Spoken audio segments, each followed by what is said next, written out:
K.O. K.O. L'ennemi est K.O. K.O. K.O. L'ennemi est K.O. La puissance de Jésus a mis Satan K.O. La puissance de Jésus a mis Satan K.O. K.O. K.O. L'ennemi est K.O. K.O. K.O. L'ennemi est K.O. La puissance de mon Dieu a mis Satan K.O. K.O. K.O. L'ennemi est K.O. K.O. K.O. L'ennemi est K.O. La puissance de Jésus a mis Satan K.O. La puissance d'El Shaddai a mis Satan K.O. Alléluia. Amen dans le nom de Jésus. Alléluia. Amen. Nous avons la victoire. Alléluia. Amen dans le nom de Jésus. Alléluia. Amen. Les démons sont chassés. Alléluia. Amen dans le nom de Jésus. Alléluia. Amen. Nous avons la puissance. Alléluia. Amen dans le nom de Jésus. Alléluia. Amen. Nous avons la puissance. Alléluia. Amen dans le nom de Jésus. Alléluia. Amen. Nous demandons un. Alléluia. Amen dans le nom de Jésus. Alléluia. Amen. Les démons sont chassés. Alléluia.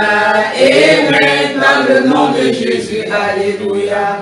Amen. K.O. K.O. L'ennemi est K.O. K.O. K.O. L'ennemi est K.O. La puissance de Jésus A mis Satan K.O. La puissance de notre Dieu. A mis Satan K.O. La puissance d'El Shaddai. A mis Satan K.O. Alléluia. Amen dans le nom de Jésus. Alléluia. Amen. Nous avons la victoire. Alléluia. Amen dans le nom de Jésus. Alléluia. Amen. Nous avons la victoire. Alléluia. Amen dans le nom de Jésus. Alléluia. Amen. Les démons sont chassés. Alléluia. Amen dans le nom de Jésus. Alléluia. Amen. Nous avons la puissance. Alléluia. Amen dans le nom de Jésus. Alléluia. Amen. K.O. K.O. K.O. K.O. Puissant de mon Dieu. A mis Satan K.O. La puissance d'El Shaddai. A mis Satan K.O. L'ennemi est K.O. L'ennemi est K.O. La puissance de Jésus A mis Satan K.O. La puissance de Shaddai A mis Satan K.O. L'ennemi est K.O. L'ennemi est K.O. La puissance de Jésus A mis Satan K.O. La puissance de Yahweh A mis Satan K.O. Alléluia. Amen Dans le nom de Jésus. Alléluia. Amen. Les démons sont vaincus. Alléluia. Amen dans le nom de Jésus. Alléluia. Amen. Oh, nous avons la victoire. Alléluia.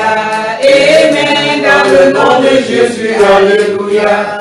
Amen. Les démons sont vaincus. Alléluia. Amen dans le nom de Jésus. Alléluia. Amen. Père, nous te sommes reconnaissants pour ta grâce. Merci pour cette grâce que tu nous accordes de travailler encore avec ton esprit dans cette deuxième session. Nous te sommes reconnaissants pour cette partie de repos que tu nous as accordé dans ta grâce. Merci pour le repas que tu nous as donné. Merci pour, oh Dieu, gloire, tes bontés dans nos vies. Merci parce que c'est toi qui nous pourvois ces choses que nous mangeons pour nous satisfaire. Merci parce que tu pourvois tous nos besoins. Nous prions au Dieu de gloire qu'au-delà de cette nourriture charnelle que nous avons mangée durant cette pause, que tu nous donnes de ce pain dont tu as parlé, que tu donnes et quiconque mange ne meurt jamais. Donne-nous toujours de ce pain, Père, afin que nous mangions de ce pain et que nous vivions toujours. Que ton nom soit glorifié. Je prie, Père de gloire, que tu diriges ces paroles droit dans le cœur à qui cela est destiné. Au nom du Seigneur Jésus-Christ. Amen. Y a-t-il des questions? Oui, tu voulais parler, tu posais la question tout à l'heure. Oui, la question là c'est, c'était les conditions pour devenir pape. Parce que je sais que dans la religion catholique, il est dit que les prêtres, ceux qui servent Dieu, devaient avoir des prêtres. Oui. Et puis j'ai l'impression qu'il extrapole un peu. Oui. Parce que normalement, aussi dans la Bible, c'est vrai que je n'ai pas lu la Bible, non? Mais je crois qu'il est écrit quelque part que la conversation de sœurs ici. Oui. Et normalement, quand tu t'approches de la religion catholique, tu as l'impression que les sœurs sont normalement rassemblées dans un camp pour être auprès des prêtres. Mais c'était des ordres totaux. Donc la question maintenant, je crois que il faut qu'on dise la vérité telle que cela est, n'est-ce pas? Ouais. La première chose que tu dois savoir, c'est que l'église catholique est basée sur le mensonge. Donc la fondation de l'église catholique, c'est le mensonge sur plusieurs volets. On va prendre peut-être 3 ou 4 volets maintenant. Dans la Bible est la parole du Seigneur, n'est-ce pas? Oui. Si vous lisez la Bible de la bonne façon, vous allez voir que l'apôtre qu'on a remplacé par votre, c'est qui? C'est quel apôtre? Il dit, si vous lisez la Bible, quel est l'apôtre qu'on a remplacé par votre?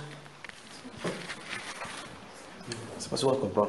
Quel est l'apôtre qu'on a remplacé en votant? C'était quel apôtre? C'était qui? Vous ne connaissez pas? Lisons donc alors. Actes des apôtres. Lisons. Celui qui était mort, on a dû le remplacer.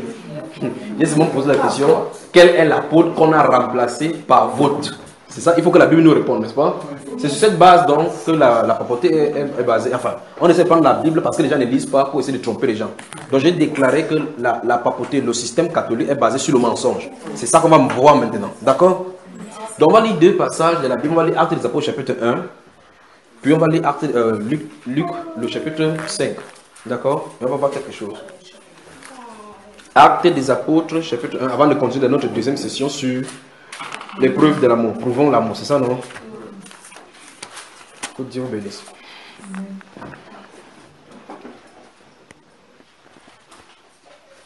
On y va? Oui. Verset 8 déjà dit, mais vous recevrez une puissance, le Saint-Esprit survenant sur vous, et vous serez mes témoins. Vous avez vu cela? Nous sommes à Japon chapitre 1, verset 8. Mais vous recevrez une puissance, le Saint-Esprit survenant sur vous, et vous serez mes témoins à Jérusalem, dans toute la Judée, dans la Samarie et jusqu'aux extrémités de la terre. Et après avoir dit cela, il fut élevé pendant qu'ils le regardaient, et une nuée le déroba à leurs yeux. Et comme ils avaient les regards fixés vers le ciel pendant qu'ils s'en allaient, voici 2 hommes vêtus de blanc leur apparurent et dit, je crois que les enfants, là, faut arrêter les enfants pour que... Comment on dit en allemand silence? Bon,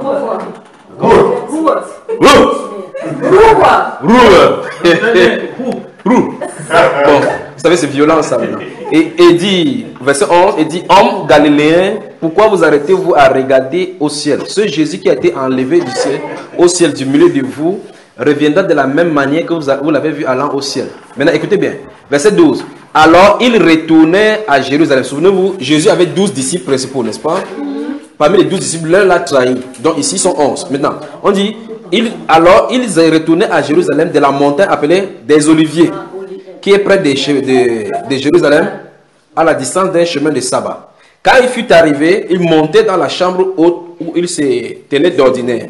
C'était Pierre, Jean, André, Philippe, Thomas, Barthélemy, Matthieu, Jacques, fils d'Alphée, Simon le Zélote et Jude, fils de Jacques. Tous d'un commun accord persévéraient dans la prière avec les femmes et Marie, mère de Jésus, et avec les frères de Jésus.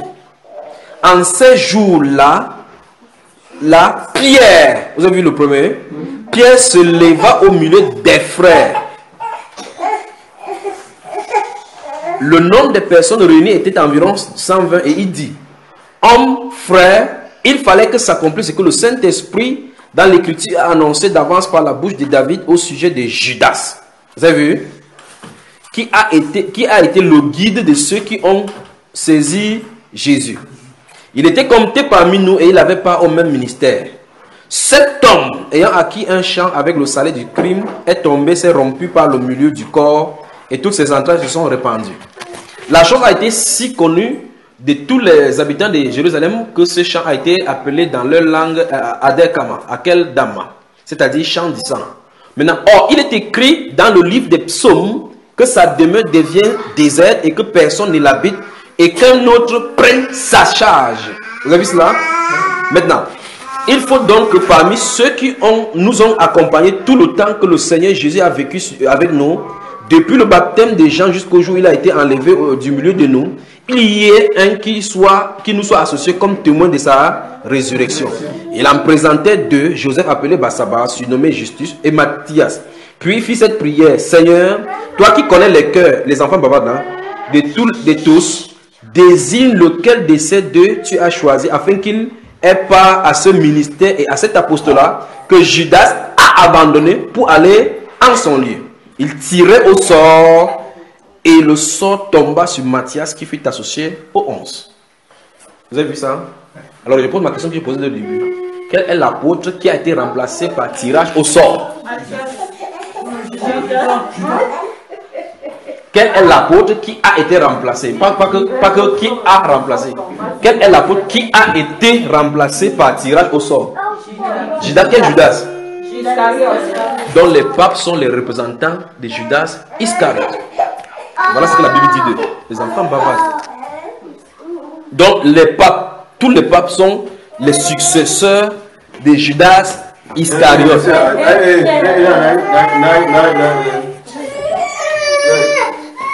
Fais-le laisser partir. Vas-y, suis. Laisse-le partir. Non, voilà, c'est bon. Je crois qu'il va continuer son église là-bas. Donc, il dit, d'après ce qu'on a lu dans la Bible maintenant, la personne qu'on a remplacée par votre rôle, les gens s'asseyent comme ça pour dire qui va remplacer cette personne. Cette personne qui a été remplacée, c'est qui? Judas Iscariote. Donc, si quelqu'un fait la même chose, on en a remplacé qui? Judas Iscariote. Donc, le pape n'est pas le successeur de l'apôtre Pierre, parce que Pierre n'a jamais été remplacé dans la Bible. C'est Judas Iscariote. Donc, le pape ment. Et un menteur. Ça, c'est un. Luc chapitre 5. Donc, souvenez-vous, le pape n'est pas le représentant ni le remplaçant de l'apôtre Pierre, mais de l'apôtre Judas Iscariote. Parce que c'est pour ça qu'il trahisse Jésus. C'est pour ça qu'il peut forniquer avec le roi de la terre. Exactement comme Judas allait forniquer avec le roi de la terre pour trahir la vérité. On arrive là. Je vais faire parler des choses sur le pape là maintenant. Chapitre 5 de Luc. On avance. Regardez. Comme Jésus, nous sommes au verset 1 du chapitre 5. Chapitre 5 de Luc. Comme Jésus se trouvait auprès du lac de Génézareth et que la foule se pressait tout autour de lui pour entendre la parole de Dieu, il vit au bord du lac 2 barques d'où les pêcheurs étaient descendus pour laver leurs filets. Il monta dans l'une de ces barques qui était à Simon. Vous avez vu le nom, n'est-ce pas? Et il le pria de s'éloigner un peu de terre. Puis il s'assit et de la barque il enseignait la foule. Lorsqu'il eut cessé de parler, il dit à Simon: avance en pleine eau et jetez vos filets pour pêcher. Simon lui répondit: Maître, nous avons travaillé toute la nuit sans rien prendre, mais sur ta parole, je jette le filet. L'ayant jeté, il prit une grande quantité de poissons et leur filet se rompait. Il fit signe, les enfants bavardent encore là-bas, il fit signe à leurs compagnons qui étaient dans l'autre barque de venir les aider. Ils vinrent et il remplit les 2 barques au point qu'elles enfonçaient. Quand il vit cela, il ici au singulier, vous avez vu cela? Quand il vit cela, Simon-Pierre tomba aux genoux de Jésus et dit: Seigneur, retire-toi de moi parce que je suis un homme pécheur. Car l'épouvante l'avait saisi, lui et tous ceux qui étaient avec lui, à cause de la pêche qu'ils avaient faite. Il en était de même de Jacques et de Jean, fils de Zébédée, les associés de Simon. Alors Jésus dit à Simon: ne crains point, désormais tu seras pêcheur d'hommes. Donc l'appel de Simon-Pierre a été direct, il n'a pas remplacé quelqu'un. C'est un apôtre appelé directement. Vous voyez cela, n'est-ce pas? Donc c'est un apôtre qui a été appelé directement du Seigneur. Alors la seule personne qu'on a remplacée dans le Bible par tirage au sort humain, c'est ce que Actes des Apôtres chapitre 1 nous présente, c'est Judas Iscariote. Donc toute personne, comme l'Église catholique, qui base sa désignation sur le vote, c'est effectivement pour montrer effectivement que c'est l'esprit de l'Antichrist qui se trouve là-bas. Vous devez voir cela dans la Bible, c'est clair dans la Bible et clairement expliqué dans la Bible. Ça c'est un don. Je suis en train de vouloir montrer que l'Église catholique est basée entièrement sur du mensonge et le mensonge. Deuxième mensonge, ça c'est un. Donc je viens de montrer que l'apôtre Pierre a été appelé directement de Jésus. On n'a pas voté quelque part, il n'a pas remplacé quelqu'un. Et donc, son sacerdoce n'est pas transmissible, dit la Bible. Le sacerdoce que Jésus a apporté n'est pas transmissible, comme le sacerdoce sous Aaron. Le sacerdoce Aaron, on perd de père en fils, on transmet. Le sacerdoce du Nouveau Testament n'est pas transmissible. Chacun a un ministère que Dieu a désigné. Vous voyez, n'est-ce pas? Je suis pasteur, je meurs, on dit que mon fils me remplace. Mais personne ne peut pas prendre la place de personne.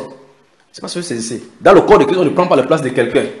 Que non, si je pars, il ne dit pas ce que Dieu va dire, Dieu va me chasser, envoyer l'autre personne là-bas. Non, non, non. C'est sa place. Tu dois être là-bas. C'est pas ce que vous saisissez. Donc, premier mensonge, l'apôtre Pierre n'a pas pour successeur les papes. Parce qu'il n'y a pas eu de succession des apôtres du Seigneur Jésus-Christ. Le seul qui a été succédé, c'est Judas Iscariote. Et ce n'est pas Matthias qui l'a succédé, c'est l'apôtre Paul. Il doit être désigné par Dieu, pas par les hommes. D'accord? J'avance. Deuxième mensonge, l'église n'est pas bâtie sur les ossements humains. Matthieu chapitre 16.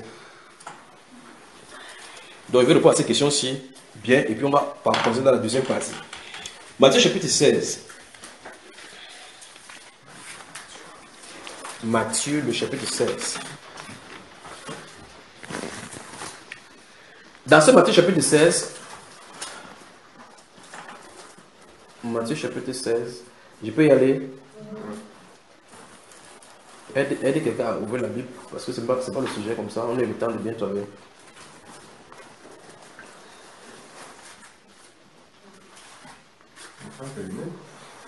Dans Matthieu chapitre 16, si vous lisez à partir du verset 13, donc, on va avancer rapidement au verset 18, verset 16 à 18. Dans Matthieu chapitre 16, si vous lisez à partir du verset 13, vous descendez jusqu'au verset 18, mais ce que je viens de vous expliquer se trouve dans le verset 16 à verset 18. Dans le verset 13, le Seigneur Jésus-Christ pose la question de ce que les gens pensent de lui. Vous voyez cela? Il demande qu'est-ce que les gens pensent de moi. D'autres vont dire que non, tu es Élie, l'autre dit le prophète d'antan, tu es le ceci ressuscité, tu es ceci. Et il va leur demander, et vous maintenant, mettez ici, que dites-vous que je suis? L'apôtre Pierre va répondre. Regardons cela. Verset 16. Simon Pierre répondit. Au verset 16, quand il a posé la question, verset 15, Simon Pierre répond au verset 16. Tu es le Christ, le Fils du Dieu vivant.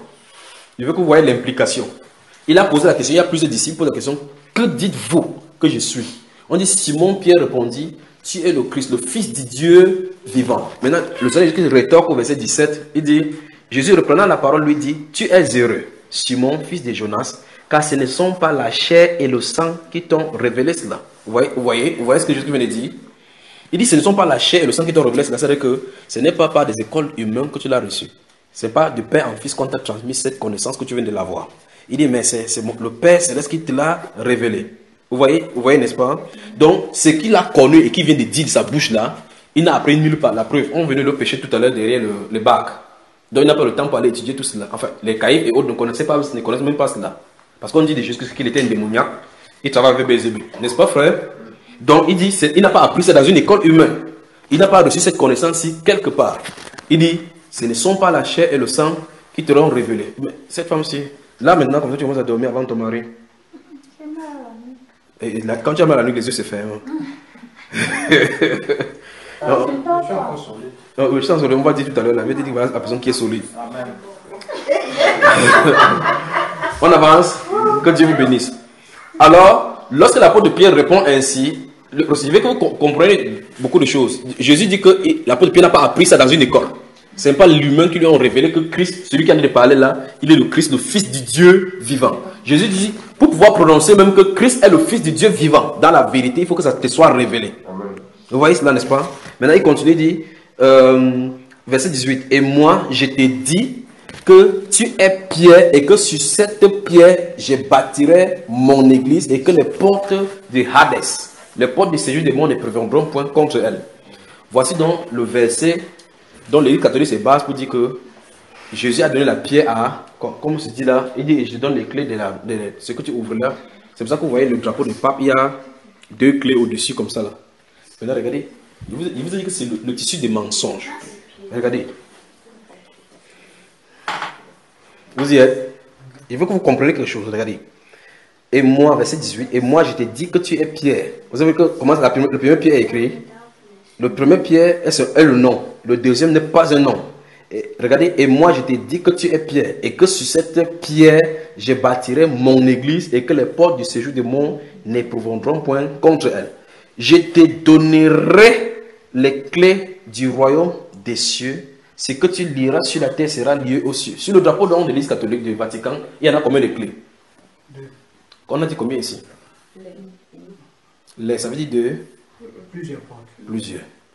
Alors, les deux clés qui sont sur le drapeau, où les ont-ils pris? Jésus voulait montrer que tout ce que l'Église catholique c'est le mensonge. Même le blanc là, c'est le noir en réalité.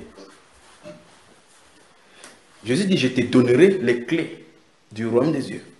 Tout ce que tu liras sur la terre. Mais ils ont mis combien de clés sur le drapeau? Ils ont mis deux. Deux clés. Je vous repose la question. Jésus a-t-il dit qu'il va donner deux clés? Non. Il a dit les clés. Plusieurs clés. Plusieurs clés. Alors dans ce cas, pourquoi ils ont mis deux? Ça, c'est tout. C'est un problème, n'est-ce pas? Sur le drapeau, ça se trouve. Qu'est-ce que Jésus a dit d'appeler par clé ici? C'est même pas le problème là-bas. Sinon, on va entrer dans cet enseignement. Revenons sur l'endroit où il a dit, tu es Pierre, et sur cette pierre, je bâtirai mon église. L'Église catholique on dit qu'en réalité, Jésus-Christ a bâti son église. Jésus a bâti son église sur pierre. Vous dites sur pierre comment? On dit que, écoutez très attentivement. Ils expliquent que, parce que la basilique Saint-Pierre de Rome, en bas, il y a le tombeau de qui? Il y a les restes de pierre là-bas. C'est-à-dire que les os de pierre se trouvent en bas de l'Église catholique. D'accord? Donc, parce que l'Église catholique enseigne. L'Église catholique enseigne que l'Église catholique, la basilique Saint-Pierre de Rome, est construite sur le tombeau de Jésus. C'est quoi l'Église du Seigneur? Qu'est-ce qu'on appelle l'Église d'après la Bible? C'est un rassemblement des enfants des chrétiens, des enfants de Dieu. Des chrétiens. Donc ce n'est pas un lieu de prière, mais c'est un rassemblement plutôt des chrétiens. C'est ça, non? Oui, je vous dis. C'est ça, frère. Ah ben, la bouillie, ça c'est endossé. Comment? Attends, je comprends pas. Qu'est-ce que la Bible appelle par Église?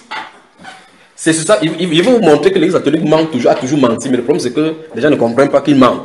Qu'est-ce que Jésus appelle par Église? Les hommes ou bien le bâtiment? Les hommes. Maintenant, l'Église catholique dit que quand Jésus-Christ disait que tu es Pierre, sur toi, j'ai bâti mon Église, il parlait de la cathédrale Saint-Pierre de Rome. Oui. C'est ce que l'Église catholique dit, n'est-ce pas? Oui. Ok. Et la Bible dit que Jésus-Christ appelle quoi Église? L'église, c'est un rassemblement des chrétiens. Maintenant, l'Église catholique dit que l'édifice de Saint-Pierre, qui s'appelle Saint-Pierre de Rome, là, Pour eux, c'est ça l'église. c'est ça l'Église. C'est le mensonge, c'est pas le mensonge. Ce n'est pas vrai. Et là, ils disent que, comme c'est construit sur les restes, sur la tombe de l'apôtre Pierre, c'est pour cela que l'Église catholique est bâtie sur Pierre. Voilà, ça qui est bâti sur Pierre. L'Église catholique vient à l'existence, la papauté vient exister en l'existence en l'an 666. L'an 666. 666. L'an 666, ils émergent. Là, ils émergent depuis le premier siècle que le Seigneur Jésus a dit, montez au ciel comme on le voit ici, jusqu'à l'an 666. Y a-t-il l'église sur la terre? Oui. C'est que l'église catholique a un problème là. Parce que l'église catholique est censée être bâtie sur l'apôtre Pierre. Or là, Pierre n'est pas encore mort en l'an 60. Il n'est pas encore mort. L'église existe déjà sur la terre. Dans ce cas, où est l'église catholique? L'église catholique. C'est la première, l'église catholique, c'est la première des institutions dites chrétiennes. Mais ce n'est pas la première église de Dieu. Ça n'a rien à voir avec l'église de Dieu. C'est une église hybride, mensongère, diabolique, peinte avec le pouvoir du dragon. Donc la chose la plus haute que quelqu'un puisse fuir sur la terre, c'est l'église catholique. Mais quand on dit comme ça, on dit que vous nous jugez. Mais que ça juge, il n'y a pas de problème. C'est le mensonge. Donc, le pape est un menteur. Fils du mensonge, ment les gens et vit dans le mensonge. Parce que Jésus a dit ici que les portes du séjour du monde ne pourront point contre elle. Parce que l'église de Dieu est vivante.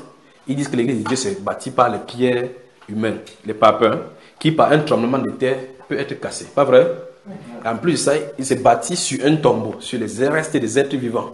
Et c'est vraiment là-bas, même dans les évêchés. Oui. Quand un évêque meurt, Oui, on met son reste là-bas. on enterre. C'est sur la tombe de l'évêque qu'on dit la messe dans les évêchés. Voilà. Et ça, et quoi qu'on a lu hier, que c'est le culte des morts, n'est-ce pas? On a vu hier que c'est le culte des morts, n'est-ce pas, mon cher? Donc ça veut dire que ce sont les morts, que Jésus a dit que laisser les morts là, il faut qu'ils enterrent les Ça morts. nous surprend parce que c'est ce qui se passe. Voilà, on avance. Il dit que mon oncle était l'évêque de Doumé avant Voilà. Maintenant, on touche. enterre à l'église. Le catéchisme catholique dit que qui est le pape? Et puis, la réponse est donnée directement par eux. Vous voyez la personne qui est forte là, vous voyez.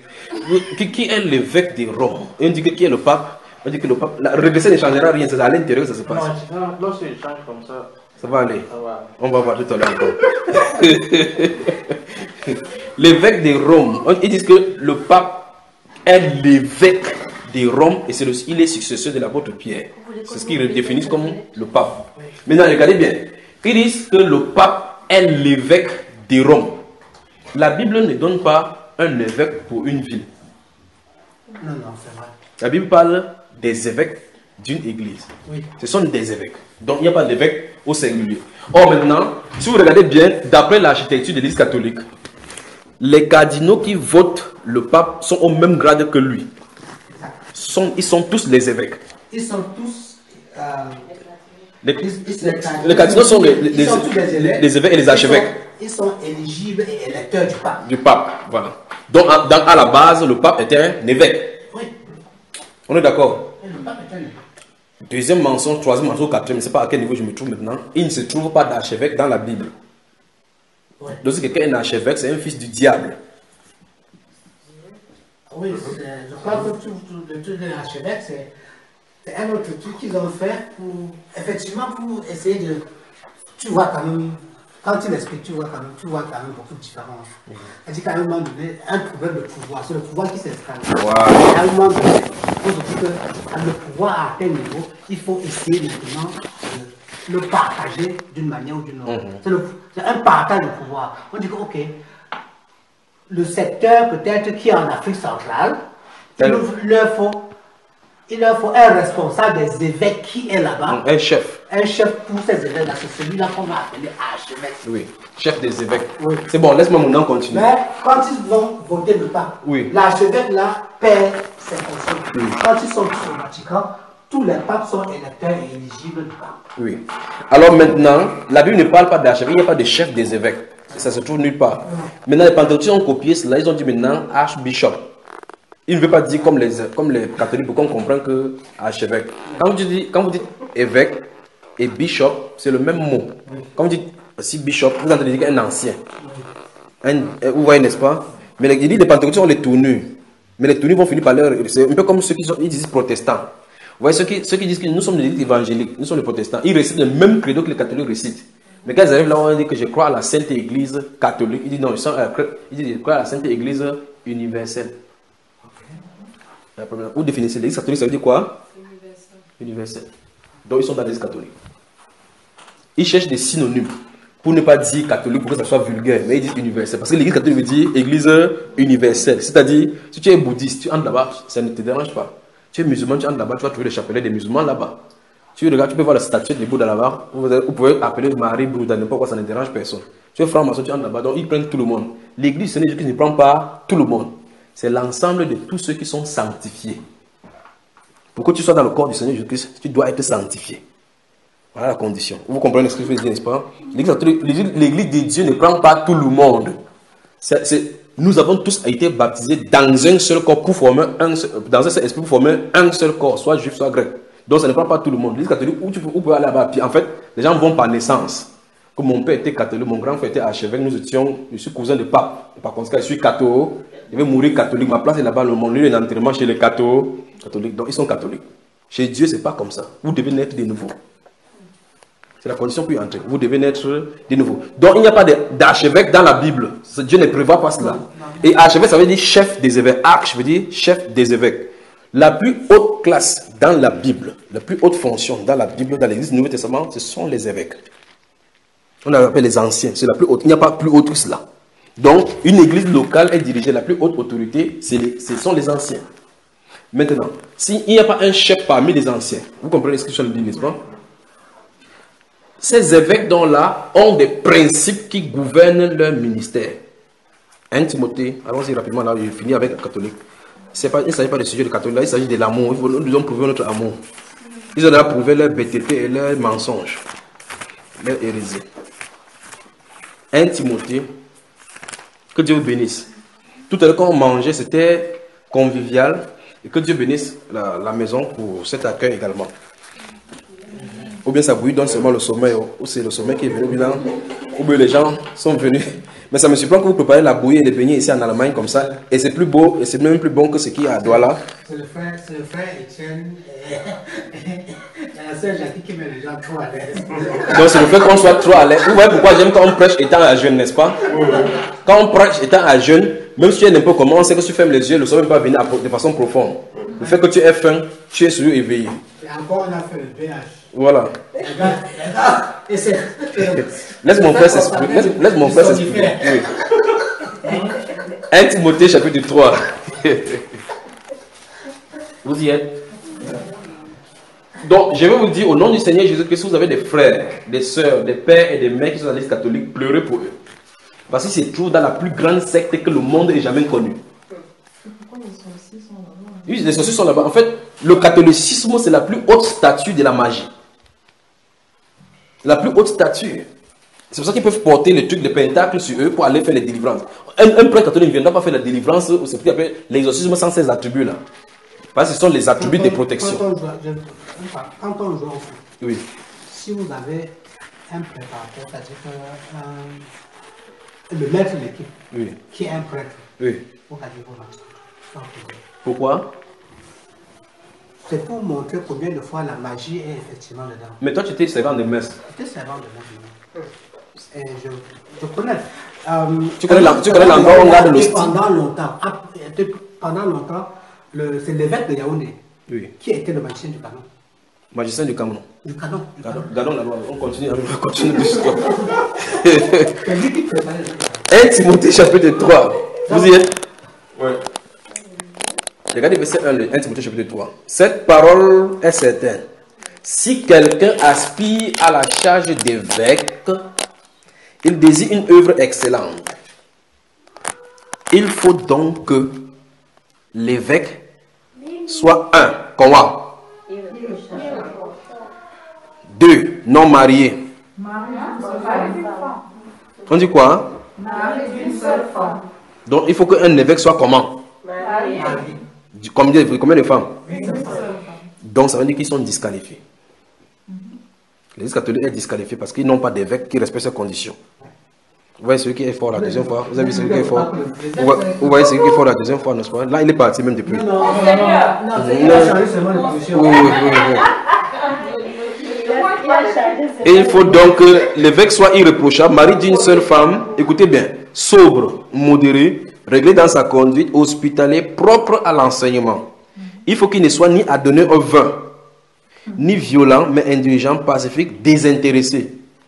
Il faut qu'il dirige bien sa propre paroisse et qu'il tienne ses ouailles dans la soumission et dans une parfaite discipline à l'église. Vous avez su ça, frère? Non. Qu'est-ce que c'est dit dans ta Bible? Dont le prêtre et l'évêque doivent avoir sa propre maison. Il doit avoir des enfants. Ses enfants dans la soumission. Puis on explique le pourquoi. Attends, c'est même encore.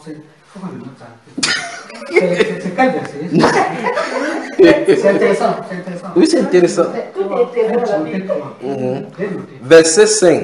Car si quelqu'un ne sait pas diriger sa propre maison, comment prendra-t-il soin de l'église de Dieu? Voilà pourquoi justement le désordre d'abord le mensonge. Et de l'église de Dieu, pas de la maison de Dieu. Voilà, l'église de Dieu. Des chrétiens. C'est bien ça. Je crois que tu as failli vraiment être pape. Amen. L'église catholique est basée sur le mensonge. Sur le mensonge. C'est conçu autour des dogmes. Ils ont les magistères et les traditions. Ils ont deux. Maintenant, les transmissions orales et les magistères. Et ils appellent cela maintenant, ils disent que c'est l'évêque de Rome qui est habilité lorsqu'il parle ex cathedra, c'est-à-dire dans la chair de l'apôtre Pierre, qui définit la doctrine et l'interprétation de la révélation. Donc quand le pape parle étant dans la chair de l'apôtre Pierre, on appelle cela ex cathedra. Quand il parle ex cathedra, c'est-à-dire qu'il parle étant dans la pierre, étant comme représentant de Pierre, ce qu'il dit est infaillible. Et c'est comme ça au fil des temps, depuis la doctrine de l'infaillibilité papale au concile de la Trente en 1500, lorsqu'ils ont doté l'Église catholique de cette doctrine de l'infaillibilité papale, vous voyez, de cette doctrine de l'infaillibilité papale, à cet instant-là, l'Église catholique a cherché le bois, s'attacher lui-même ses propres pieds. Ce qui fait que quand chaque pape maintenant vient, il parle ex cathedra. Il dit par exemple que l'évêque ne doit pas se marier. Comme il a dit c'est infaillible, on ne peut plus changer. Et c'est comme ça que beaucoup de doctrines donc, se sont sorties avec les papes et ça s'est contredit. Vous allez voir les boules papales dans les années 1200. Vous allez lire les boules papales que les encycliques que les papes ont écrites contre la franc-maçonnerie. Anathème toute personne qui vit dans la franc-maçonnerie, il ne doit pas prendre les communions. Aujourd'hui, ils sont amis des francs-maçons. Il y a des papes et même des évêques francs-maçons, alors que les bulles papales disent clairement qu'il n'y a pas d'émicité entre la franc-maçonnerie et ils appellent même ça anathème. Ce sont les séries d'anathèmes qui donnaient au roi et aux principautés. Aujourd'hui, ils sont amis, donc ça veut dire qu'eux-mêmes maintenant, ils ont fait quelque chose qui est contre eux. Maintenant, la boule, maintenant qu'est-ce qu'ils vont faire? Dans l'Église catholique, c'est une suite. S'il y avait une projection, là, ils vont écrire des doctrines catholiques, vous allez tomber, vous voyez? Vous allez tomber à genoux. Alors, l'Église catholique est basée donc sur le mensonge. Voilà seulement la base. Il prend seulement la base sans cela. Si vous lisez la Bible, vous voyez le vêtement, comme on décrit, ça sera fort. Seulement, les vêtements, c'est un problème. On parle de là-bas comme les pharisiens au large phylactère. Mais souvenez-vous, je vais vous dire ceci. La franc-maçonnerie est mieux que l'Église catholique. La franc-maçonnerie est mieux encore que l'Église catholique. Le grand danger de l'humanité, c'est l'Église catholique. Donc, si vous mettez le serpent, le franc-maçon, le boa, l'Église catholique, je fuis en premier l'Église catholique. Parce que la Bible déclare que c'est avec elle que les rois de la terre, c'est elle qui a corrompu la terre. C'est une veine de son impulsé que toute la terre a été enivrée. C'est ça dont il est question. Amen. Que Dieu vous bénisse. Que Dieu bénisse. Il y a encore des questions avant qu'il avance. C'est aussi pour ça que vous allez voir dans chaque ville où l'église est installée. Oui. Ils ne se sont installés que dans le meilleur endroit de la ville. Si elle est une nation, n'importe comment, ça ne touche pas. L'eau ne peut pas les toucher. Ils ont la plus grande partie du terrain dans n'importe quelle ville. Dans n'importe quel pays même. Quand on te nomme pas un évêque, le premier voyage c'est au Vatican. C'est pas là-bas qu'on va t'apprendre à prier. On va te dire là-bas combien d'hectares de terrain tu disposes. Combien de maisons tu as. En fait, ils font un état de lieu. Oui. Combien de maisons tu as en location parce que c'est l'église catholique, c'est le plus grand établissement immobilier du monde. Ah ouais, sur tout l'aspect financier avec le truc de la mafia, le bâchement d'argent, ça se passe pas. C'est pas le temps de parler de cela. Je vais vous dire quelque chose avant de sortir de ce chapitre-ci. Il y a un type au Cameroun qui était venu me voir lorsqu'on a prêché comme ça, il est sorti. Il nous a raconté une histoire il était assis avec l'archevêque, l'un des archevêques de Yaoundé, il ne sait pas lequel. Ils se sont assis, l'archevêque leur a donné une confidence. Il dit, mes fils, c'est un vieux. Il dit que vraiment, hein, Rome que vous voyez là, et c'est pas ce qu'il a fait pour qu'il dise là. Il dit que vous pouvez, en quittant l'Afrique pour aller à Rome, avoir une petite foi. Mais vous allez là-bas, vous rentrez sans rien. C'est l'archevêque qui dit comme ça. Oui. On est venu ici, et là maintenant en Italie. Oui. On est allé au Vatican. À la cathédrale de Milan. Oui. La cathédrale de Milan. Nous sommes entrés là-bas, je crois que c'était le jour de Noël. On est en train de dire la messe. Oui. Je suis entré là-bas. Ma maman, elle est de l'église catholique, fervente, chef de la chorale, tout à l'église oui. catholique là-bas. Ce qui m'a épaté, c'est que quand on est sorti de là, oui. Elle avait pris la peine de compter tous les poteaux qui étaient dans l'église. Elle m'a donné le nombre. Oui. Elle m'a dit que les poteaux sont faits en marbre. Oui. Elle m'a dit qu'un seul poteau conçu au moins une église chez nous. Oui. Alors que les gens chez nous, c'est-à-dire un bâtiment pour dire la messe. Oui. Que chaque poteau pour construire, un poteau seul construit une église chez nous. Comme c'est fait en marbre. Comme c'est fait. Donc, pour dire combien de fois ça pèse. Ça pèse, combien ça a coûté cher. Bon. Mais chez nous, les gens disent la messe dans les taudis. Quand ils pleurent, on a peur que la toiture va tomber. Et on parle de ça de l'église, comme pour te dire, pour ranger le fait que quelqu'un dit qu'il peut venir avec sa foi comme ça, il rentre sans rien. Celle qui parle comme ça, je suis sûr qu'avec cette idée-là, quand il repart à l'église, il va par ton présence. Puisqu'elle sort de là déjà rebelle. Oui. L'archevêque voulait dire en réalité qu'à Rome se trouve une entité qui suce la foi des hommes. N'est-ce pas, frère? Au Vatican, il y a quelque chose qui suce la foi. Enfin, il y a même une vidéo d'un monsieur qui était un ancien archevêque de Rome. On l'interroge même devant Rome, devant le Vatican, le palais du Vatican. Il s'est tourné dans la vidéo, il a dit qu'ici à l'intérieur, il y a tout sauf Dieu. C'est un ancien archevêque. Le chef exorciste, mais je crois que vous avez vu CNN, que lui-même il a dit que le feu de Satan, de Lucifer, est allumé au Vatican. Le chef exorciste, ceux qui forment les exorcistes dans le monde entier. Il dit au Vatican, le feu de Lucifer est allumé là-bas. Et ils ont le plus grand spatial télescope à Arizona. Ils ont baptisé ça quoi? Le nom c'est quoi? Lucifer. C'est le nom là-bas, n'est-ce pas? Lucifer. C'est bien comme nom. Voilà, de toute façon, continuons dans notre deuxième partie. Dans la première partie, nous avons commencé dans le livre de Luc au chapitre 10, verset 25, où le Seigneur nous a invités à regarder avec lui ce qu'on appelle prochain. Un docteur de la loi a présenté une question au Seigneur Jésus-Christ en lui demandant que faut-il faire pour avoir la vie éternelle. Est-ce a dormi? Non. Est-ce parce que le coup fait mal? Que non. Je crois que le frère, c'est le frère qui nous a contaminés en mettant les choses, les bonnes chaises ici. Chacun se couche là-bas, il veut seulement dormir.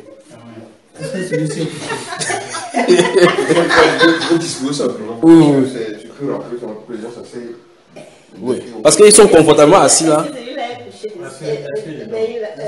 Il dit qu'est-ce qu'il dort? C'est le phénomène lui qui prêche depuis. Oui. On a le chiffre maintenant. Bon, alors tu dors. Non, elle a dit d'intérêt pour moi. Alors le Seigneur a posé la question à ce docteur que qu'est-ce que la Bible dit? Ta Bible dit quoi? Il lui a dit que c'est écrit que tu aimeras le Seigneur de tout ton cœur, de toute ton âme, de toute ta pensée, de toutes tes forces et ton prochain comme toi-même. Le Seigneur Jésus lui a dit fais cela et tu vivras. Et la Bible déclare, dans le verset suivant, le verset nous a dit que pour se justifier, le type a dit dans ce cas qui est mon prochain? Le Seigneur donc a présenté cette parabole-là du sacrificateur, du Lévite et puis du Samaritain pour lui montrer qui était son prochain. Et le Saint-Esprit nous a invités que nous devons avoir donc la miséricorde et la compassion, sinon nous ne pouvons pas avoir ce que cet homme-ci a eu. C'est parce que les deux autres ont manqué de la miséricorde et de la compassion qu'ils n'ont pas vu que ceux-là avaient besoin de lui. N'est-ce pas, frère? Et nous avons continué par la suite et nous avons vu effectivement que la Bible nous prévoit et présente que nous ne devons pas avoir quoi que ce soit comme dette en dehors de la dette de l'amour. Nous avons lu ça dans le livre de Romains, chapitre 13, verset 8. Et l'apôtre Paul nous dit là-bas au verset 11 que cela dépend, vous comprenez effectivement quelle époque nous vivons, donc vous devez savoir effectivement que c'est l'heure de nous aimer véritablement les uns les autres. Et il dit celui qui aime a accompli la loi. Et nous sommes allés dans le livre de Matthieu chapitre 7, nous avons vu au verset 12 que la Bible nous a dit exactement que ce que tu voudras que les hommes fassent pour toi, que tu fasses la même chose pour eux, parce que c'est la loi et les prophètes. Donc la loi et les prophètes sont donnés pour que nous comprenions effectivement que nous devons vivre en harmonie avec les uns les autres. D'accord, frère? Et en fait, nous sommes sortis avec le livre de Jacques chapitre 2, où nous avons vu comment il a dit, mais bien aimés frères, que notre foi en notre glorieux Seigneur Jésus-Christ ne soit sans exception de personne.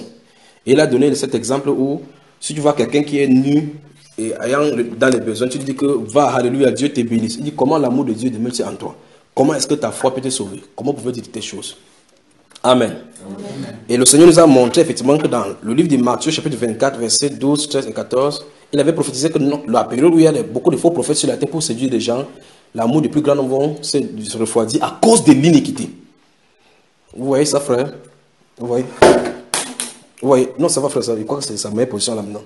Alors, le Saint-Esprit est en train de dire en ce moment que le continent dans lequel nous nous retrouvons s'est formé des blocs, des barrières. Pourquoi il fait ces reproches-ci à l'église? C'est pour que l'église brise les barrières qu'elle s'est formée et s'en est enfermée. Ces barrières-là doivent être brisées pour que le Saint-Esprit puisse se mouvoir. Il n'y a pas de manifestation de dons spirituels sans amour. Ça ne se trouve pas. La Bible va même plus loin en disant que c'est même le canal de cela.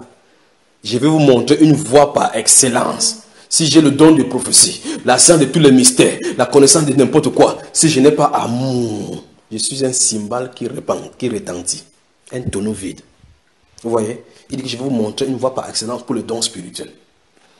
1 Corinthiens chapitre 12. La dernière fois, je vous ai donné, je vous ai dit 1 Corinthiens chapitre 12 et le chapitre 13. 1 Corinthiens chapitre 12.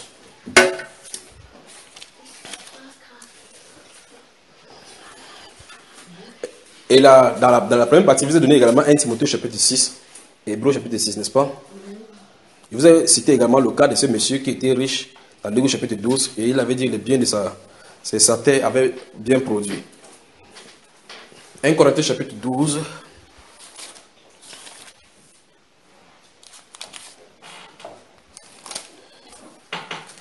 Il y a des gens qui ont de bonnes positions pour dormir, ils se baissent comme ça, ils ouvrent la Bible, tu crois qu'il en est de lire. Alors qu'il en est de tuer bien le sommeil. C'est aussi une manière de lire. Regardez. 1 Corinthiens chapitre 12, je vais lire à partir du verset 29. Lorsque nous allons lire ce verset 29, nous allons continuer au chapitre 13, d'accord? Maintenant, regardez. Tous sont-ils apôtres? Tous sont-ils prophètes? Tous sont-ils docteurs? Tous ont-ils le don des miracles? Tous ont-ils le don des guérisons? Tous parlent-ils en langue? Tous interprètent-ils? Verset 31.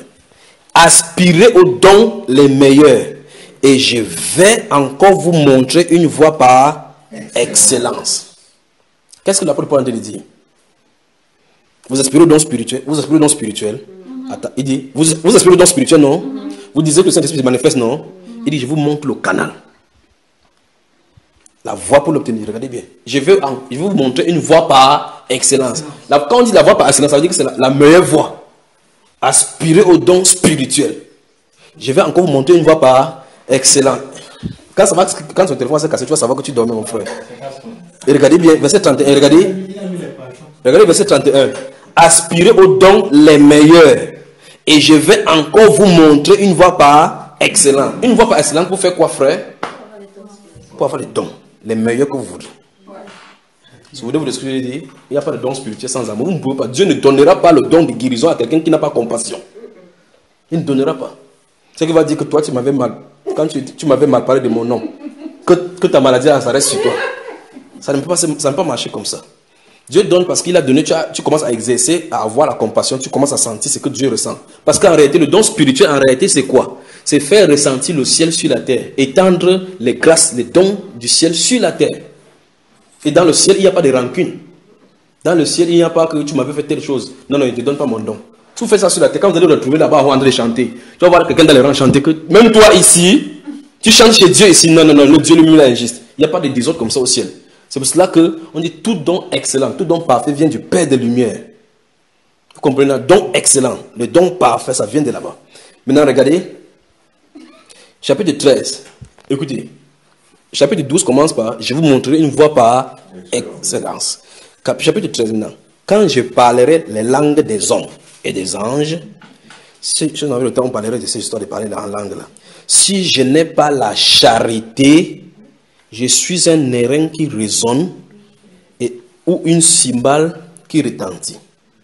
Et quand j'aurai le don des prophéties, la science de tous les mystères et toute la connaissance, quand j'aurai même toute la foi jusqu'à transporter des montagnes, si je n'ai pas la charité, je ne suis rien. Donc arrêtez, si on dit Seigneur, donne le don spirituel, sans qu'il y ait au préalable l'amour, on est en train de mettre la charrue avant le bœuf. La base, c'est ceci. Il y a donc des barrières, des murs qu'on s'est dirigés, dont on doit brûler. On mue le mur de l'incrédulité dont les ténèbres ont construit ici. Les chrétiens eux-mêmes se sont construits des murs. Les murs et les murailles de l'égocentrisme.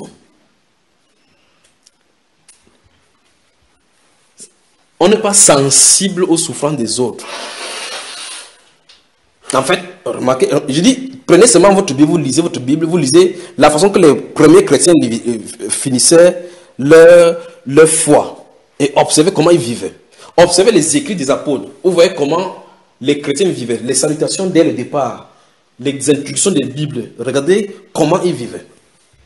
Observez comment l'apôtre Paul va dire, Gaius est mon hôte, salut Epainephate, salut Trophime. J'ai envoyé l'autre de ce côté en venant prendre recevez telle personne dans leur maison. Ils pouvaient aller n'importe où dormir chez les chrétiens. Frère, j'arrive chez toi. Je ne serai pas à la maison ce week-end-ci. Il ne dit pas des chrétiens modernes maintenant là. Et c'est pas que le frère là, il dérange. Continuons ici de toute façon. Il dit verset 2, verset 3 maintenant. Et quand je distribuerai tous mes biens pour la nourriture des pauvres, quand je livrerai même mon corps pour être brûlé, si je n'ai pas l'amour, hein, d'accord, la charité, cela ne me sert de rien. Ça commence à poser problème ici. Je ne sais pas si vous voyez le problème. Ici, on distribue les biens. Tu donnes même ton corps pour qu'on brûle. Ça veut dire que tu peux faire comme ça. Ça veut dire que tu peux faire le matu vu avec tes biens. Ça veut dire que la chose, c'est il faut d'abord que le cœur prenne contact avec celui qui est amour. Parce que là, il a parlé de distribuer les biens. Alors que l'apôtre Jacques a dit aujourd'hui que si vous dites à quelqu'un dit qu'il est nu, et que vous lui dites Alléluia, bye bye, tu ne lui donnes rien, tu n'as pas prouvé. Ici, celui-ci va même plus loin en disant que si tu donnes, il faut d'abord au préalable qu'il y ait quelque chose dans nos cœurs. Je ne sais pas si vous comprenez, frère. Donc ici, l'apôtre Paul nous dit, quand je distribuerai même mes biens, là, nous sommes dans la phase pratique là maintenant. Quand je distribuerai les biens pour la nourriture des pauvres, comme on fait aujourd'hui. Vous voyez cela, n'est-ce pas? Il dit, quand je livrerai même mon corps pour être brûlé, si je n'ai pas la charité, si je n'ai pas l'amour, cela ne me sert de rien. Donc, les gens peuvent effectivement distribuer aux pauvres, donner à l'orphelinat, mais s'aimer de la mauvaise façon toujours. Qu'est-ce que la Bible nous fait comprendre toujours au juste? Puisque dans 1 Jean chapitre 3 aujourd'hui, nous avons vu au verset 17, dans la première partie, nous avons vu que si quelqu'un possède les biens de ce monde-ci, et que voyant son frère dans le besoin, lui ferme ses entrailles, comment l'amour de Dieu demeure-t-il en lui? Ici, l'apôtre Paul nous dit, même si vous donnez ces biens-là, au préalable, il faut que l'amour soit là. Donc en réalité, il faut que nous testions d'abord si nous aimons véritablement. Je ne sais pas si vous saisissez. Il faut qu'on sache si oui ou non on aime. Là, la vie chrétienne se trouve autour là-bas. Et puis maintenant, à partir du verset 4, il va commencer à définir les propriétés intrinsèques de ces choses-là quand c'est sur le cœur. On va lire maintenant et on va tester nos cœurs. Vous êtes d'accord, ma frère?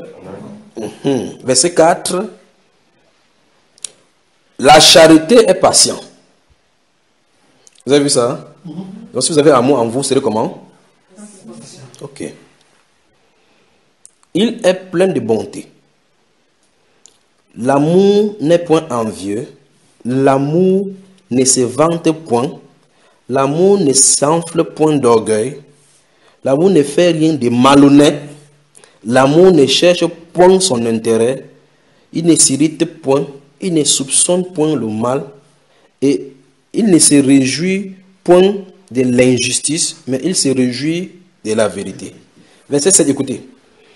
L'amour excuse tout, croit tout, espère tout, supporte tout.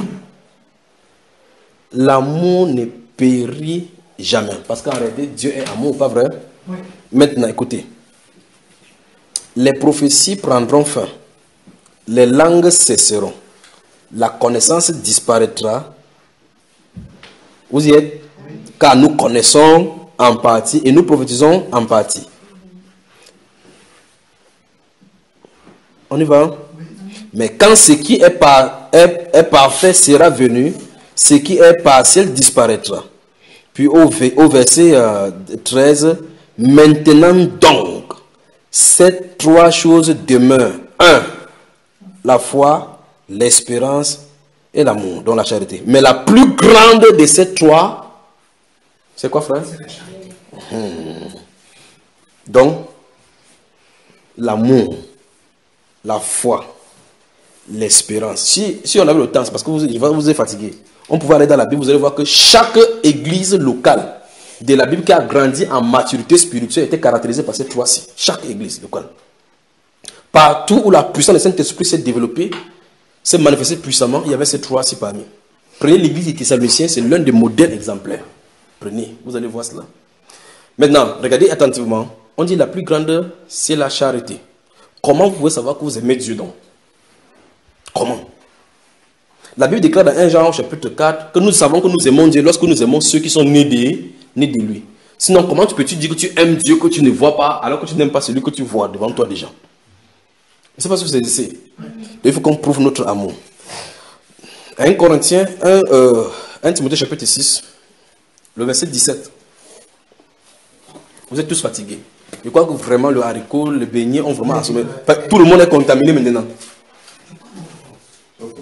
Sauf toi. Sauf toi, frère. Même ici, celui-ci en a de l'humilité seulement pour être résistant. Il bagarre là. Tout à l'heure, il a mis la main comme ça. Il a mis les yeux entre les doigts comme ça. Je sais, ne t'inquiète pas. Même quand il m'avance comme ça, je sais. 1 Timothée chapitre 6. Vous y êtes? Le verset 17. Tu y es déjà? Les gens mangent comme ça. Ils sont cherchés à la prison. Verset 17. Allons-y, mon cher, lis ici. Verset 17 du chapitre 3 chapitre 6 de Timothée. Qu'est-ce que ça dit? Préparez donc par hébreu.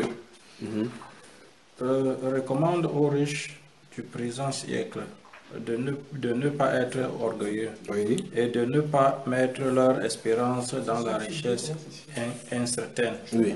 mais de la mettre en Dieu, Oui. qui nous donne avec abondance toutes choses pour que nous en jouissons.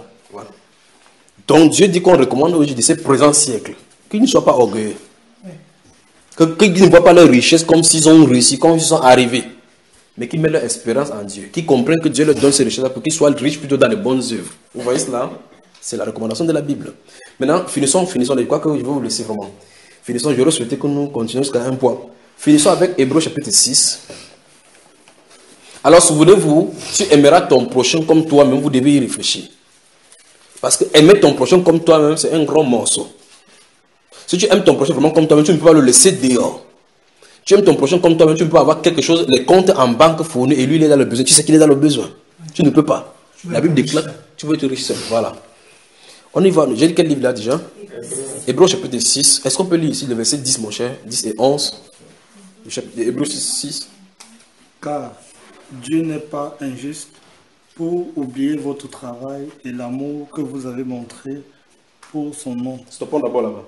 Il dit car Dieu n'est pas injuste pour faire quoi? Pour oublier votre travail. Ça veut dire que tout travail sur la terre que vous faites pour Dieu, il n'est pas injuste pour oublier. Mais c'est le Saint-Esprit qui vient de parler. Il dit que pour l'amour que vous avez montré pour son nom. Et puis il va expliquer comment les gens sur la terre à qui il a décrit ont montré l'amour pour son nom. Allons-y. Ayant rendu et rendant encore des services aux saints. Stop. Vous avez vu ça? Il dit ayant rendu. Il dit que vous avez montré l'amour pour son nom. Comment tu as montré l'amour pour le nom de Jésus? Seigneur Jésus, je t'aime. Oh, alléluia. Oh, Seigneur, je t'aime. Quand les bois, les bontés de mon Dieu brillaient sur le toit de ma maison, dans ta maison seule. Il dit, vous avez montré l'amour pour son nom, pas en chantant, pas en pleurant, ayant rendu. Parce que ayant rendu ici, on allait voir montrer la façon dont on a montré l'amour pour son nom.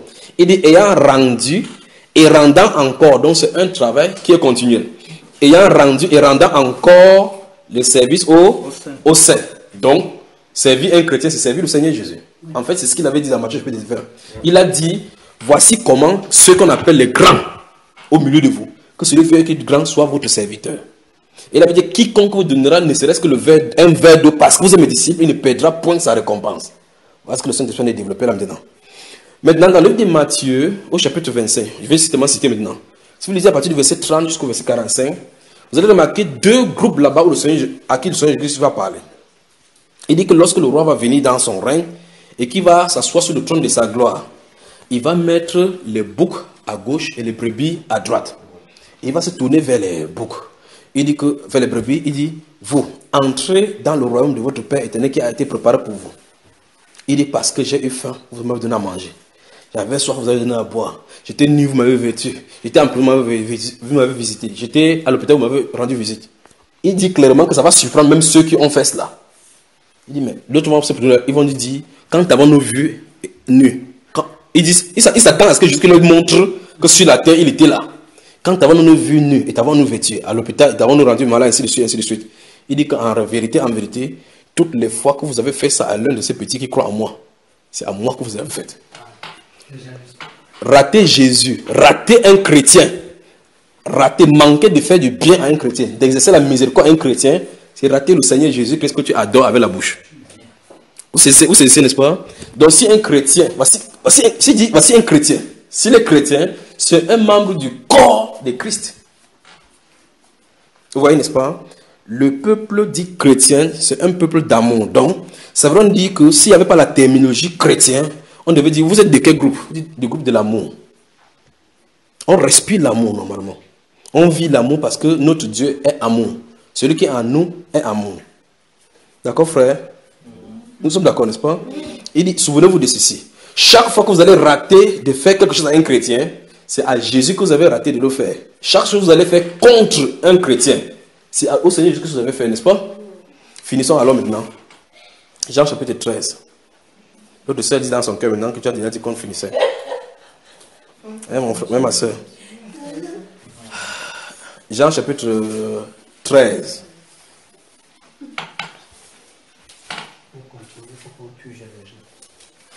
Je crois qu'il y a une deuxième tour, n'est-ce pas? Jean chapitre 13. Donc, lorsque nous allons quitter ici pour la Suisse, je ne sais pas ceux-ci que le Seigneur m'a montré cette nuit-ci. C'est merveilleux ce qui vient d'arriver sur votre continent. Je ne sais pas, mais je ne sais pas si c'est ici, la promesse est pour ici ou bien pour n'importe où, mais je ne sais pas ce que. Mais il y a des fruits mûrs par ici. Mais il faut que l'amour pénètre le cœur et que ça commence à s'exploser afin que l'esprit puisse suivre cela. Souvenez-vous, le plus grand, c'est l'amour. Jean chapitre 13. Lisons le verset 35, mon cher. Ah, ceci, tous connaîtront que vous êtes mes disciples, si vous avez de l'amour les uns pour les autres. Stop. D'après Jésus, qui est notre sauveur, comment reconnaître un vrai disciple? Il dit d'après Jésus. Il dit quoi? Verset 35. Il voulait me dire que depuis que le temps est temps, il devait avoir sorti ça là maintenant. Donc il fallait rapidement qu'il le ramène dans la Bible, que c'est la Bible que je t'en ai dit. Depuis la nuit du temps. Donc, lisons encore le verset 35 pour qu'il pose ma question. Verset 35 de Jean chapitre 3. Verset 35 de Jean 13. De Jean 13, verset 35.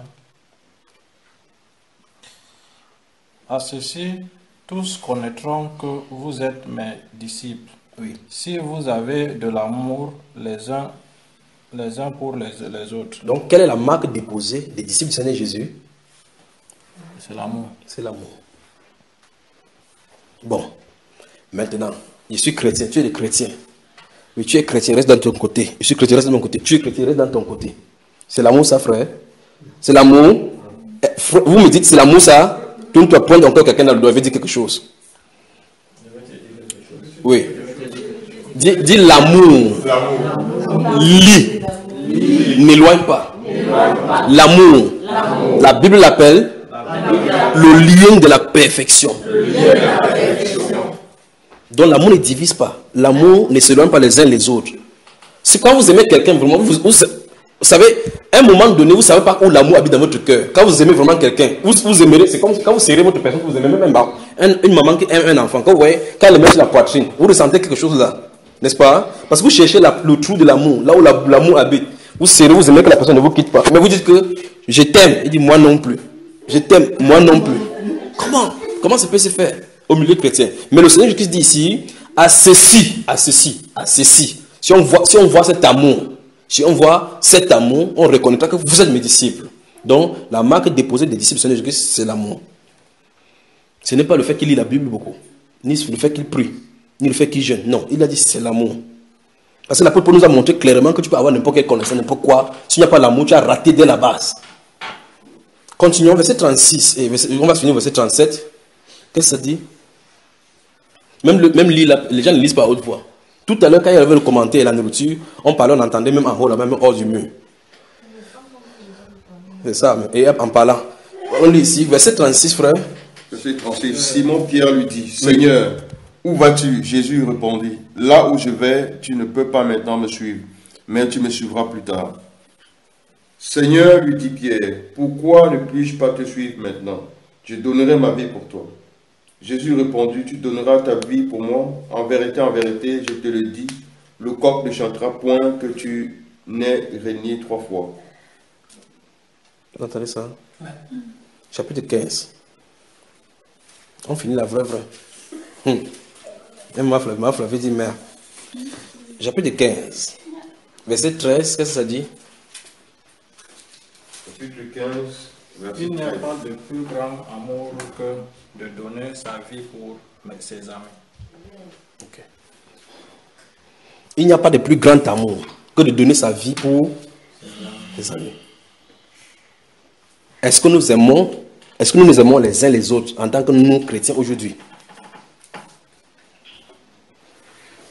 Il faut qu'on se pose la question. Donc, le deuxième commandement, qui est l'un des socles de la Bible, arrête les chrétiens d'aujourd'hui. Mais ces chrétiens-là prennent la Bible pour prêcher aux gens de venir dans le royaume de l'amour, sans qu'eux-mêmes ne soient les dispensateurs de l'amour.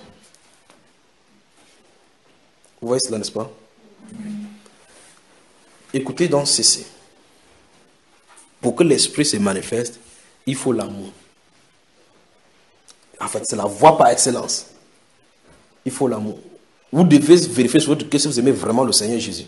Et si vous l'aimez, il dit que la preuve pour lui, pour montrer que vous l'aimez, c'est que vous gardez ses commandements. On ne peut pas dire que tu aimes Dieu. Non, j'aime Dieu. Tu aimes Dieu comment? Non, je sais que je l'aime. Comment? Lui il dit, si vous m'aimez, gardez mes commandements. Et puis il dit que si tu aimes quelqu'un, tu dois prouver vers cette personne-là. D'accord, frère? Donc Dieu est amour. Et si nous sommes les enfants de l'amour, nous devons manifester. Et ça doit être naturel. Le Canaan n'a jamais allé à l'école pour apprendre à danser. Jamais. Ni à sortir les griffes. Quand il sort, il va naturellement nager. Vous voyez cela, n'est-ce pas? Donc c'est un caractère inné. Le chrétien est engendré dans le royaume de l'amour. Engendré par celui qui est amour, parce que Dieu est amour. Et pas naturellement, il manifeste l'amour. Le Seigneur Jésus dit que c'est la marque déposée des chrétiens authentiques. L'amour. S'il n'y a pas l'amour, il n'y aura pas de compassion. On ne peut pas se ressentir ce que l'autre ressent. Lorsque vous commencez à ressentir ce que l'autre ressent, vous savez effectivement qu'il y a quelque chose qui est né dans votre cœur. Vous ressentez. Mais il y a des gens, des pasteurs aujourd'hui, vous souffrez un peu comme ça, ne leur fait rien. Vous pouvez souffrir un peu comme ça, ils prennent encore votre argent, ils mangent. Vous pleurez devant lui, ça ne lui fait absolument rien. Vous posez la question, qu'est-ce qui ne va pas avec lui? Mais il dit qu'il est serviteur de Dieu, le Dieu qui est amour. Alors les chrétiens, là où les chrétiens ont aujourd'hui érigé les barrières, Dieu vous invite à détruire ces barrières. Là où la haine s'est installée, Dieu vous invite à mettre de l'amour. Là où les autres ont peiné, ont été blessés, Dieu demande de penser avec l'amour. Vous y êtes, frère? Vous y êtes?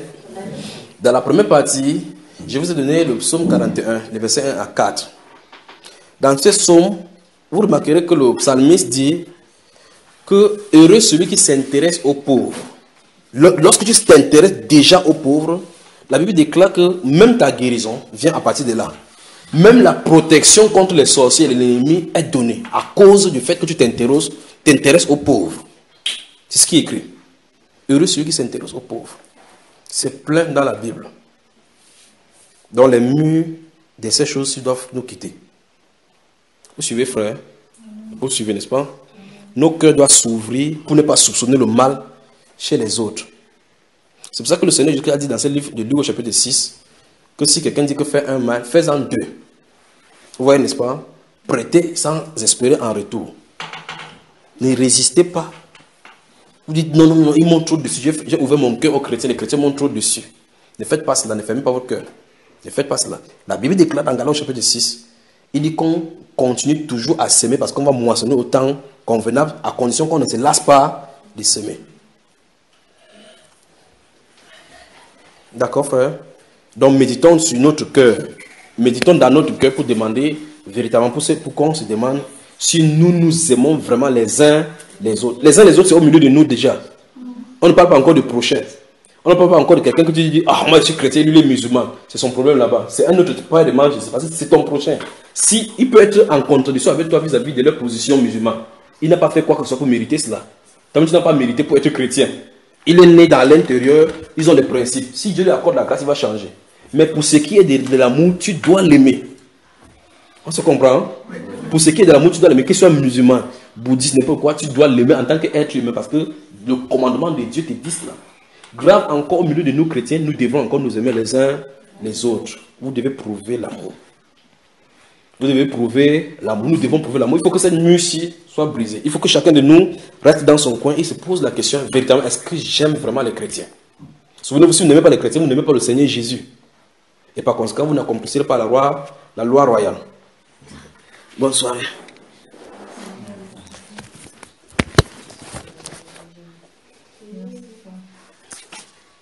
Que Dieu vous bénisse, que Dieu vous bénisse, que Dieu vous bénisse. Amen.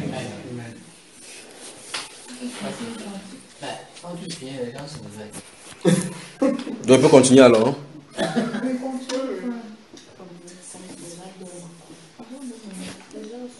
Que Dieu vous bénisse vraiment, que Dieu vous bénisse. Je crois que nous revenons ici en quel jour? Le 22. Le 22.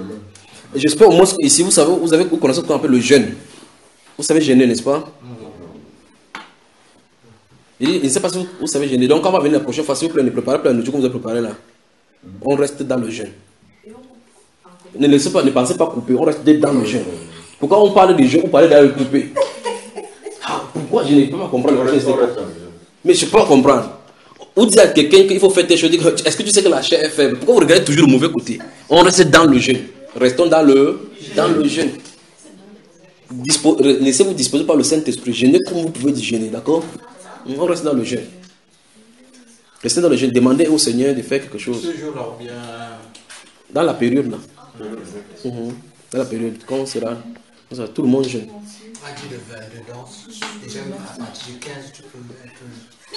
Voilà. Comme ça, on aura 2 semaines intenses de travail. Ça dépend donc de vous. Parce qu'on va prier vraiment ici. D'accord? On va prier de telle enseigne que s'il y a n'importe quel obstacle, n'importe quelle situation qui a créé les obstacles, que ça s'arrête. On ne sort pas de cette salle tant que ça ne se résout pas. Nous sommes d'accord? Il faut que médecin se parle, mais il faut qu'on comprenne. Il dit, on va aller en Suisse. On va finir la Suisse, on va aller en France. En France, Pays-Bas. Pays-Bas, on rentre ici. Quoi? Belgique. Lorsqu'on vient ici, c'est pour que ça passe ou ça casse. Nous sommes d'accord? Ok. De toute façon, on n'a pas toujours vous livrer les secrets. On va prier ici. Dieu merci, vous avez dit que ici, dans cette cave, même si on crie n'importe comment, il n'y a rien. N'est-ce pas? On entre, on ferme la porte. C'est moi qui ouvre la clé dans ma poche. Donc on prie ici jusqu'à ce que Dieu réponde. S'il ne répond pas, on ne sort pas d'ici. Nous sommes d'accord, frère? Ok. Donc, nous avons 2 semaines de prière. Amen. Que Dieu vous bénisse donc. Que Dieu vous bénisse. Je vous aime. Dites-moi que je prouve. J'ai fait 6 000 km pour venir vers vous. C'est une preuve, n'est-ce pas, frère? Que Dieu vous bénisse. God bless you, God bless you.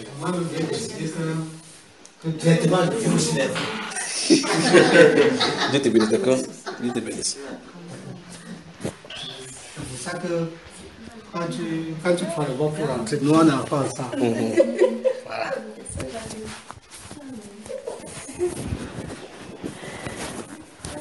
Encore merci à Jackie et à mon frère. Dieu nous a donné le sommeil. Il